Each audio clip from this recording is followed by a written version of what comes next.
Clearly, we've got a problem here. And I am incensed at the fraud against our veteran business owners that was uncovered by this GAO report. This report was available to all of us 9 months ago. It is my assessment that agencies tend to be focused on target numbers and on processes. Our veteran business owners, I can tell you with great certainty, are concerned with outcomes, as am I. We owe it to the taxpayers who fund these programs to be able to say to them that we are sure that the money we have allocated to go to small business owners who are service-disabled veterans is actually going to them in fact. The GAO report showed that that is not the case. I want to drill down on exactly what you have done since 9 months ago when we discovered this fraud in the system, and every agency here, everyone here represents an agency who has contracts that were let out who were determined to be problematic. I want to ask a couple of relatively simple questions, and I'll ask each person on the panel to respond to these. And the first question I have is, specifically, what have you done in terms of practicing better oversight over your contracting officers?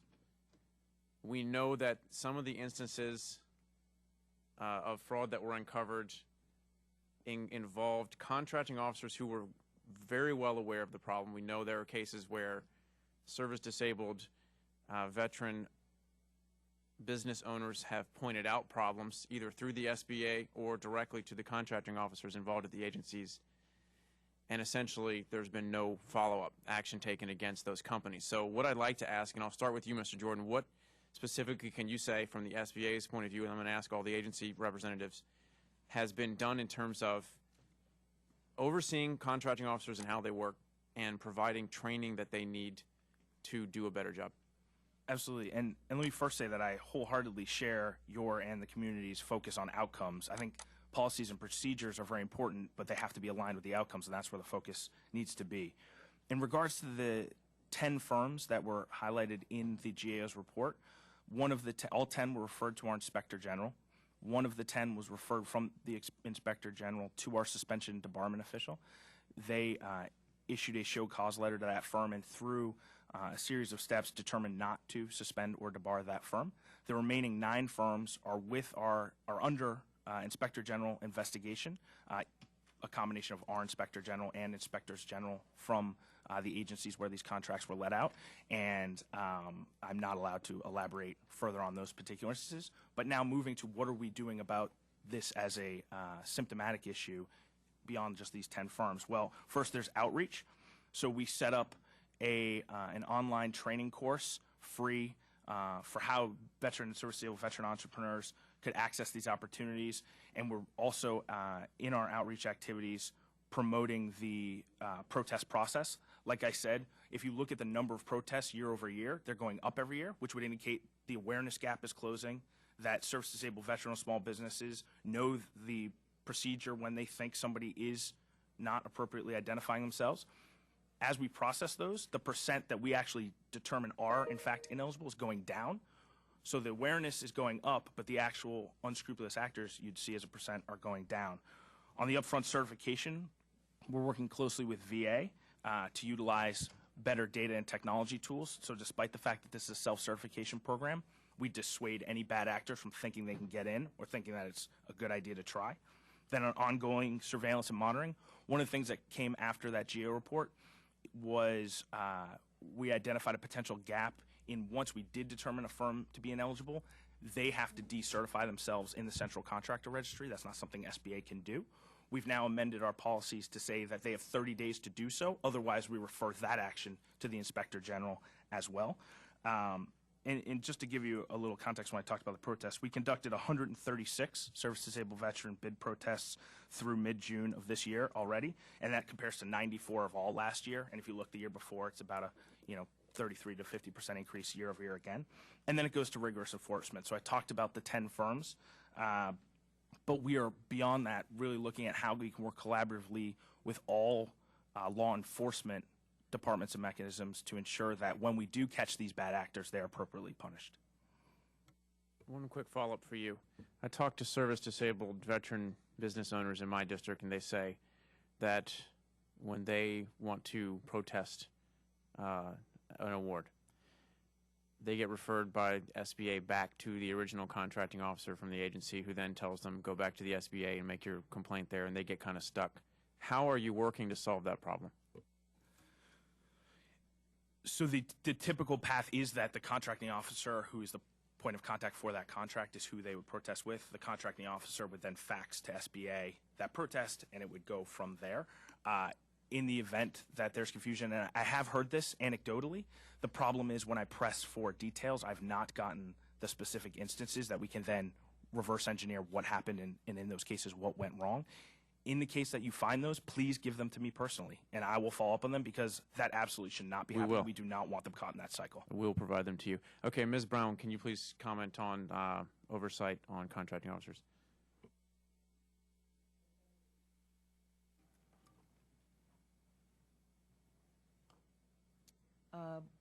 Within the office, and I'm in the small business office, and we work separate and distinct from the contracts office, but also collaboratively together in this process of the procurement process.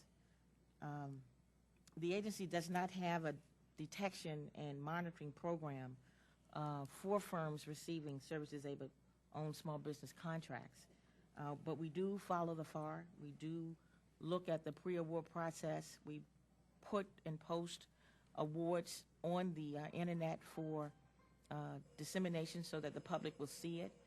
We have found that the small business community is a strong advocate and watchdog, and so they do call. EPA verifies the status of contractors using CCR and ORCA. In addition to that, we work within the Office of Small Business Program, reviewing the acquisition packages, looking at the statements of work, at the recommendations, making recommendations back to the contracting office in terms of what we think separate and distinct, and also working with SBA PCR at the local level. I'm sorry to interrupt you. There seems to be a cell phone that's going off. This is the appropriate opportunity for people to check and make sure their cell phones are on silent, please. Okay, Ms. Brown, please go ahead. And for the contracts that are in question, the one that was cited in the report for EPA, that has been referred to our EPA IG office, and we're waiting for recommendations back or a final word on that, and so I can't discuss that in detail now. I will give you an opportunity to follow up with us after this hearing in writing with some detail about what actions your agency is taking to solve the problem. Mr. Martoscia, please. Thank you. We have a pretty robust review system for contracting officers. We go through a pre-award process when procurement strategies are being developed. We work with our small business office, a person like Jeanette, and we discuss, what strategies to use. And we train. We have a good career development program and training program for our contract specialists and contracting officers. In our particular case,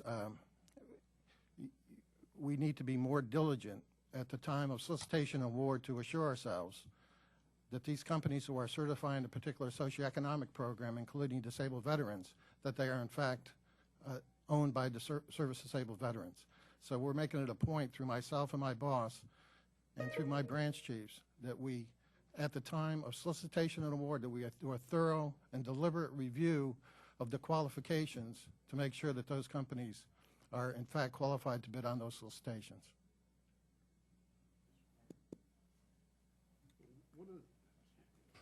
One of the things I'd like to caution everybody about when we think about fraud, a lot of the folks that we deny verification is really not because of purposeful fraud. It's they don't understand that it's not only the status fraud, i.e. I'm a veteran or service-disabled veteran, and I'm not. That would be a status fraud. But part of status fraud, the harder part, is total ownership and control.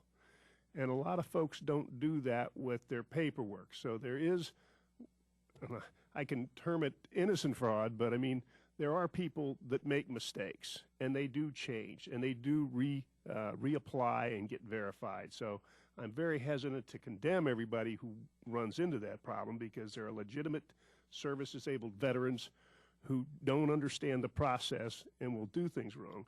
In terms of what do we do, one of the things that we did when we first heard about it, and I think I had the pleasure, I think it was there about 2 weeks and had to testify on the House Veteran Affairs Committee, took the 10 firms, referred them over to our IG to see if there were other things we could do. What kind of penalties can be placed on them, et cetera, if in fact they were true bad actors.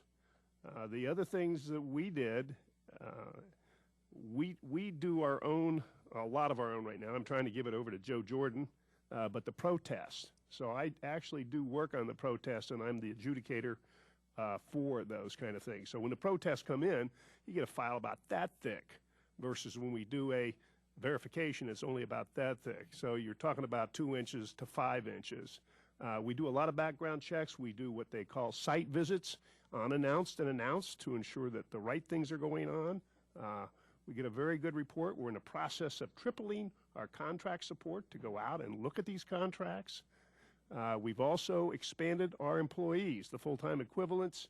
We are starting to fill the office with more folks. We're finding that it's a lot better in that regard. Also teaching, like in the old infantry days, command, control, communication, and intelligence. If communication doesn't work, none of those work. You don't have control if you lose communication, you don't have command, and you don't have intelligence. So part of it is me going out and talking to the veteran committees and communities, making them understand the critical but the most difficult part for us to judge is control of a business and total ownership of a business. You don't have a board of directors that can outvote you. And that's been one of those little things that we have. So again, we have to be careful of how high we ramp up to guard against allowing legitimate firms in, but we have to guard against it. I am, like I said, going to be the debarment chairperson, and in that role, we're going to look at protecting the government's interest. It is in the best government's interest that we keep people who are not who they say they are out of doing business with the government. And so we will do that. Thank you. Ms. Oliver, same question about the contracting officers. At least one of the cases involved an Air Force contracting officer who was shown to have been aware of the fraud going on. I know as the DOD small business oversight person, you have to work with each of the individual branch contracting folks. Can you talk to us about changes that are being made to prevent that from happening? Yes, I can. And let me start with the most general way that we are trying to prevent this sort of thing from happening. We need to figure out the extent of this problem and the nature of the problem. Tim has a really good point that at least in the cases, our 2 cases, as I started to dig through, there was some ignorance on the part of these service-disabled veteran owners. But they weren't, it's not for me to judge, and the cases aren't finished. But there is, as a minimum, another side to explaining all this. And we need to, that's 2, I told you earlier that in 2009, we contracted with 3,164 different service-disabled veteran-owned small businesses. The IG has looked at 2. Now, they caution that we can't say, well, 2 out of 3,164, that's a non-existent problem. I understand they looked at, only looked at a few. But we need to see how extensive it is, and our Inspector General has been working gathering data, analyzing data to figure out how big is this problem. The contracting officer that you were talking about would say to you, as he has said to me, that there was at least a failure to clearly communicate or a certain inaccuracy. He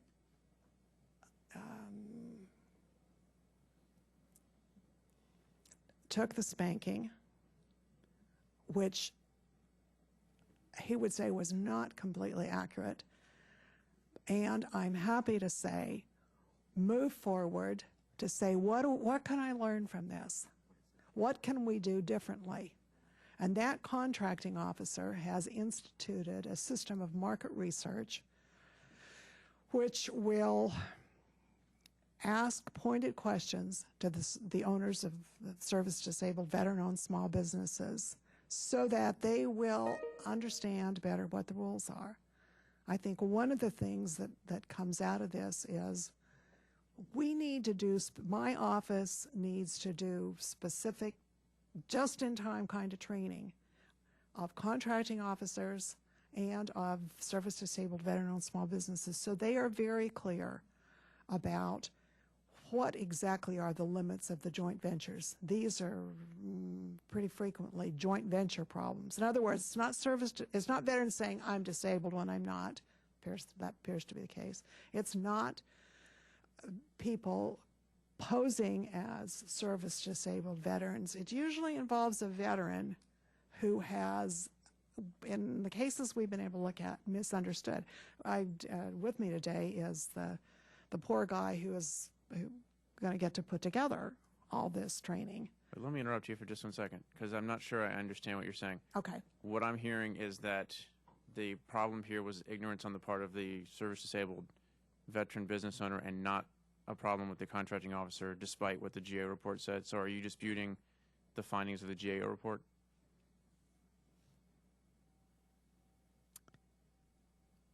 Yes. Okay. Because the report found that there was a relationship between the contracting officer and the subcontracting business owner that received the contract. So I just want to make sure that we're all clear on that we're talking about the same case. I would be so happy to have the contracting officer. Let's see. The most important thing is we learn from we learn the lesson, and we have learned the lesson. And I this agree with that. contracting officer Excuse me has. just a second. I agree with that the most important thing is we learn the lesson, but if we don't agree on the finding of the problem, it's difficult for us to say that we agree that we've learned the lesson. I'm going to follow up with you in just a minute. Okay. Because I'm having a hard time internalizing your response on that question, because now it seems like we've backed up a step in terms of whether we're looking at whether what the GAO report was actually accurate. Mm-hmm. We can move on to solving the problem if we agree on that, or we don't, and now it sounds like we're back another step. We're going to have to vote in a few minutes. I want to offer an opportunity to Mr. Schock to ask any questions before we go to vote, and then we're going to come back after the votes. I want to reconvene with the same panel and follow up with you. Okay.